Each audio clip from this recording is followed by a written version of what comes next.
One of the accessories that we installed is this ATV flip windshield, Super ATV. By the way, it's quit raining now and we're back out here finishing the review on the Honda.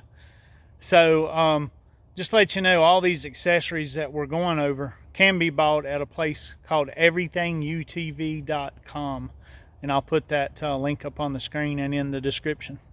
But I want to show you this Super ATV flip windshield.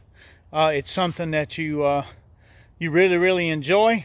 In the wintertime, you close it, it's good and warm.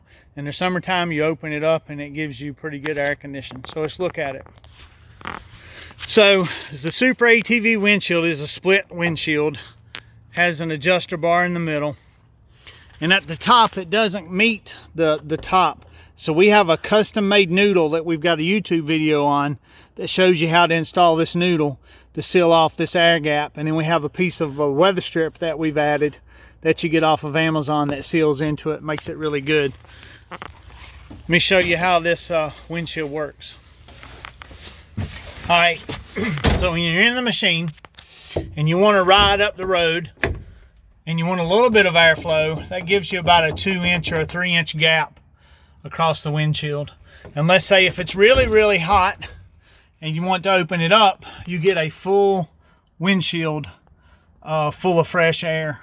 And then that shows you the gap up on top where we have the Nerf pool noodle, that's at the top. And then we have this weather stripping that's at the top too, on top of the windshield. Let me show you what this thing looks like outside. So you can see how the windshield opens up. It gives you a really good airflow inside of the unit. All right, let's step in. Well, before I step in, let me show you some cup holders. All right, so you also can get these cup holders from Amazon. You just drill the holes, and then they have the snap pins that go right inside of the spaces on the doors. Same thing on the door in the back. You have the same cup holder there. Before I forget, I'm going to show you how the bed dumps. Because we've recorded this video about 3 times so far, and each time I do, I keep forgetting to do this dump of the bed. So what you want to do is you want to unsnap all of your netting, so that way it's not in the way. And you have this little handle up front, and you just pull it up, and then your bed dumps. So you have a utility bed that dumps. And you can haul whatever you want in it, mulch, wood, gravel, things like that. We use it a whole lot when we're working around the house here. So now that I've showed you how the bed dumps on the machine, let's go inside for a little bit of talk about how the machine works and the accessories that we have. All right, first of all, this is a transmission driven machine. It is not belt driven. So it will actually hold you back on the mountains. The hills give you a lot of torque going up them. But what I like about it is too, it's quiet. It's very quiet. It's got 5 gears in it. And when you're running around, going 30 miles an hour, you don't really hear a whole lot of noise because your gear ratio's got you running pretty quiet. But while you're running, this thing has a couple options that you can use if you get into a need for it. So what it has paddle shifters. This one goes down and this one goes up. You can change them at any time, and what you have is you have 3 different modes that this transmission runs in. You have an automatic and a manual and a sport. So the automatic and manual is just exactly what it is.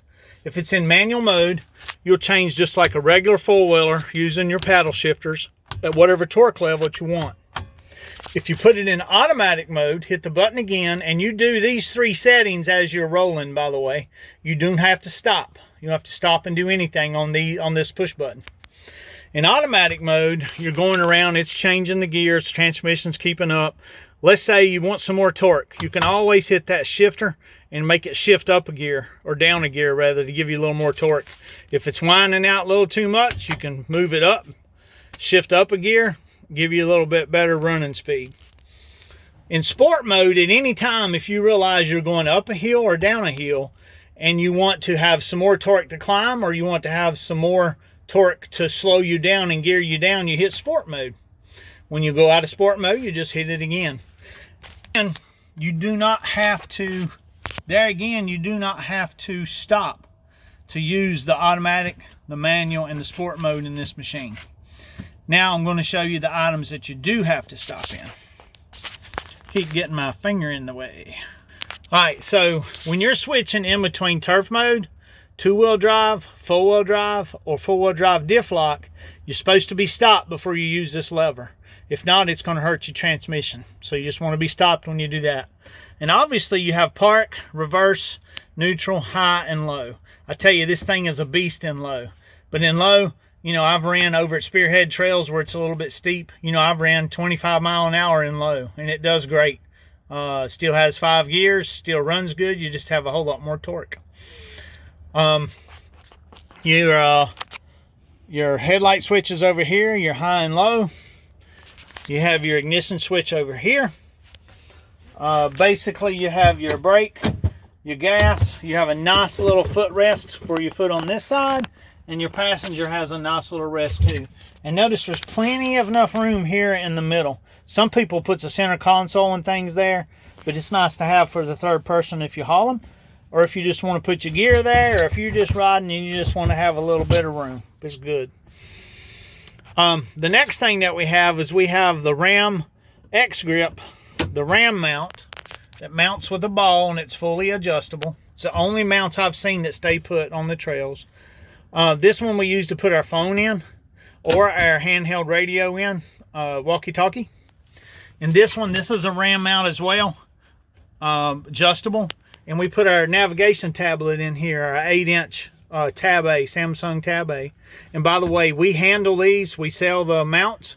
We also sell the navigation tablets. It's customized to whatever trails you want on them. And then you have the glove box. It's a pretty good size glove box.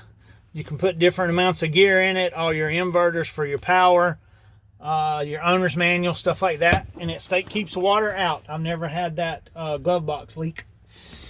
Another thing that we have is the rear view mirror. Rear view mirror is really nice to be able to see behind you. It's like a $25, $30 item from Amazon.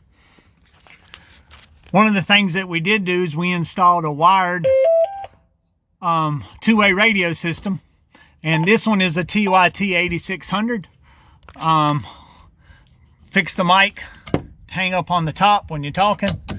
This two-way radio is about 25 watts. It's waterproof. I've had really, really good service out of it so far.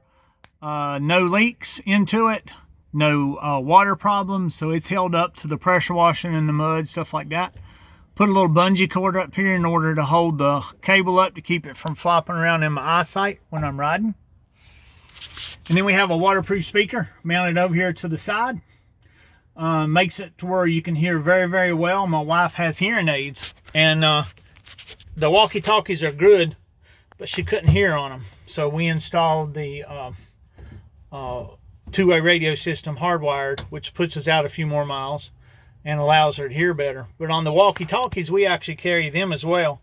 And they're good for occasional riders or ATV riders that don't have a hardwired system. They're good for a group if you want a group to follow you. They'll talk about 1.5 miles directly through the woods. And they're a good radio alone if you don't want to put in a wired system. And they give you a lot of usability as far as using them in different vehicles, hunting, fishing, things like that. So we carry those on our Facebook page as well.